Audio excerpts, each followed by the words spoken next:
உங்ககிட்ட ஒரு கேள்வி கேட்க போறேன். அதுக்கு நீ பிராங்கா பதில் சொல்லணும். எஸ்.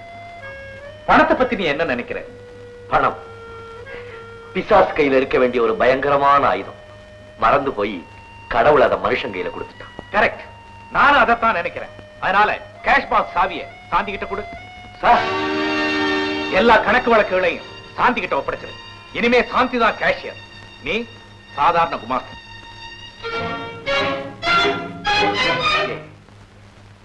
ஏன் இந்த முடிவு?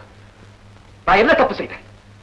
பிரபு, பிசாசு கையில இருக்க வேண்டிய ஆயுதம் மனுஷன் கையில இருக்கிறது தப்புன்னு நீதானே சொன்னேன். அதுவே ஒரு தப்பானவன் கையில இருந்தா எவ்வளவு பெரிய ஆபத்தா முடியும்.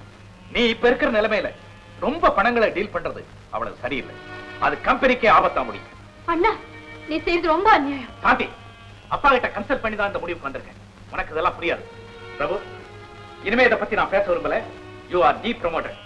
பேலன்ஸ் கேஷ் எண்ணி கொடுத்துட்டு பொறுப்பு அவகிட்ட ஒப்படைச்சிரு. You can go.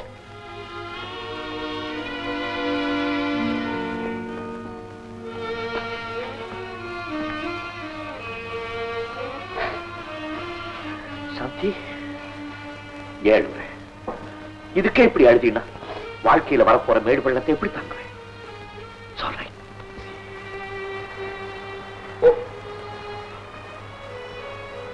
Sorry, I'm sorry.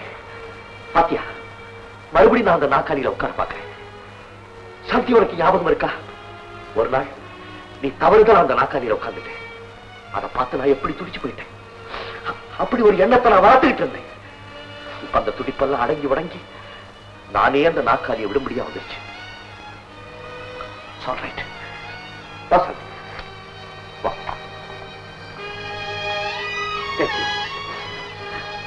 Please take your seat.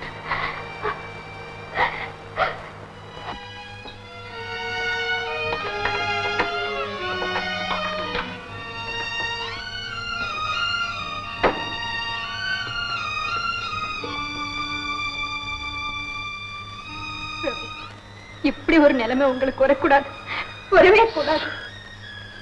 என்னுடைய கடமை கணக்கு அவங்ககிட்ட ஒப்படைக்க வேண்டியது. சம்பளத்துக்காக கொடுத்த பணம் சரியா இருக்கான்னு எண்ணி பார்த்து. தேவையில்லை.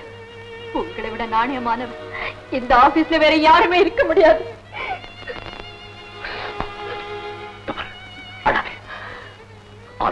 நான் இங்க இருந்தா நீ அழுதுகிட்டு தான் இருப்பேன். நான் போறேன். By the way, நீ பதவி ஏத்தோன்னு உங்ககிட்ட சம்பளம் வாங்குற முதல் ஆள் நானா இருக்கட்டும். என் சம்பளம் கொடுக்குறியா?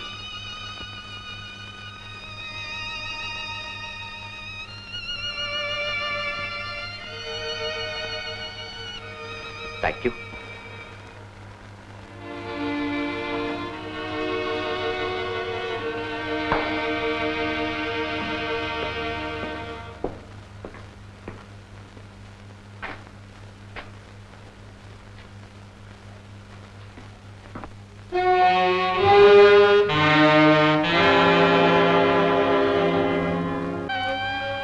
சுரேஷ் கம்பெனி கணக்குல ஒரு சந்தேகம்.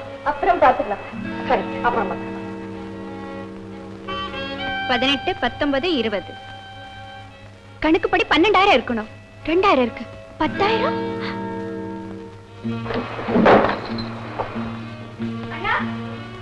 என்ன சாந்தி? கணக்குல 10,000 குறையுது. நீ பிரபு கிட்ட இருந்து கணக்கெல்லாம் சரி பார்த்து தானே வாங்கினேன்? இல்ல, எனக்கு பிரபு மேல நம்பிக்கை இருக்கு. அதனால்தான் கணக்கு பார்க்கல. வைத்தியக்காரி, இப்படி ஒரு நிலைமை வரக்கூடாதுன்னு தானே பிரபு கிட்ட இருந்து போஸ்ட மாத்தினேன். அவனை பயங்கரமா ஏமாத்திட்டான். இருக்காது, இருக்கவே இருக்காது. சாந்தி, பிரபு கிட்ட இருக்கிற கெட்ட பழக்கத்தினால அவனுக்கு அதிகமா பண தேவை ஏற்பட்டு திருடனா மாறுவான்னு எனக்கு நல்லா தெரியும். ஒரு கெட்ட பழக்கம் பல கெட்ட பழக்கங்களுக்கு தாய். அவன் தான் திருடி இருப்பாங்கிறது எனக்கு சந்தேகமே இல்லை. நீ என்ன வேணும்னாலும் சொல்லு, பிரபுவை திருடான்னு மட்டும் சொல்லாது. சாந்தி, பணம் குறையிறது உண்மைதானே? ஆமா. காணாம போறதுக்கு வேற ஏதாவது சான்ஸ் இருக்கா? இல்ல. பின்ன சாந்தி, இந்த பணத்துக்கு நீதான் வழி சொல்லணும். இப்பவே போய் பிரபுவை சந்திச்சு கேளு.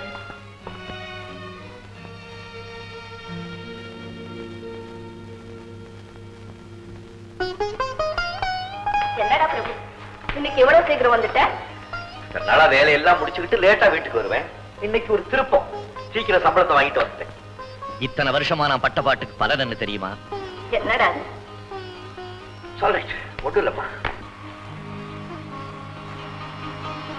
பாத்தியா, உனக்கு என்ன வாங்கிட்டு வந்திருக்கேன்? நல்ல புடவையா வாங்கிட்டு வாடான்னு எத்தனை நாளா சொன்னேன். இன்னைக்கு தான் என்னால முடிஞ்சது. இதோட விலை என்ன தெரியுமோ? 3500 ரூபாய். அநாத ஆசிரமத்துக்கு இன்னைக்கு 1000 ரூபாய் டொனேஷன் கொடுத்தேன். இந்த ரசீட். அது மட்டும் இல்ல, பழைய கடன் 1500 ரூபாய் இருந்தது, அதையும் இன்னைக்கு தீர்த்துட்டேன். ஆக மொத்தம் இன்னைக்கு செலவு என்ன தெரியுமோ? 10500 ரூபாய்.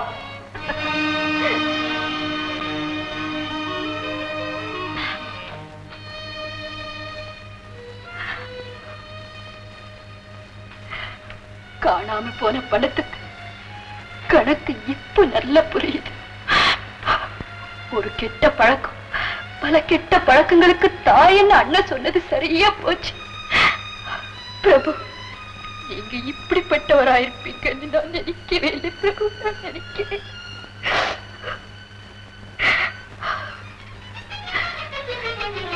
பிரபு, உன் பழக்கம் எனக்கு தெரியாதா?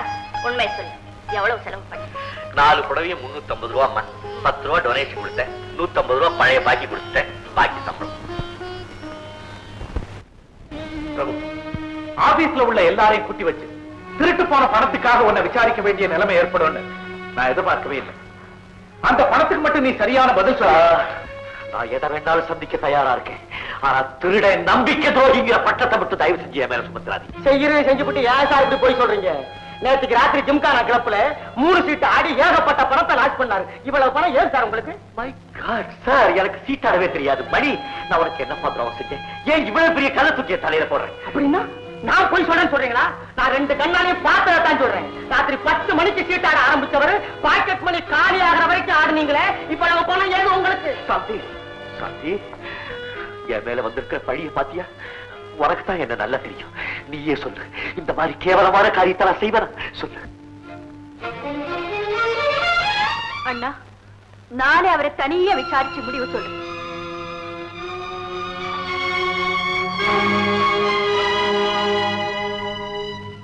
பிரபு, என்னை நல்லா பாருங்க. நான் உங்களை உயிருக்குயிர நேசிக்கிறேன் இல்லையா?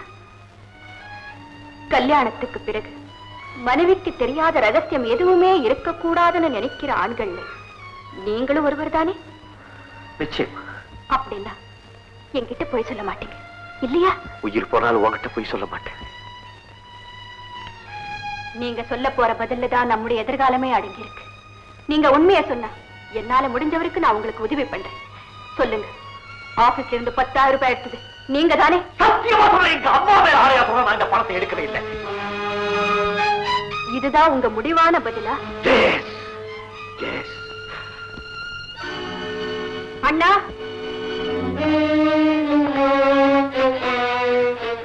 அண்ணா, இவர் பணத்தை மட்டும் எடுக்கல, இவரை நம்பினவங்க கிட்டயே போய் சொல்றாரு. இவருக்கு என்ன தண்டனை வேணும்னாலும் கொடுங்க. இது ஒரு கிரிமினல் கேஸ். நியாயமா போலீஸ கூப்பிட்டுருக்கணும். நீ என் சொந்தக்காரங்கிறதுக்காக உன்னை மன்னிக்கிறேன். இன்னும் 10 நாள் டைம் தரேன். அதுக்குள்ள பணத்தை கொண்டாந்து கட்டி.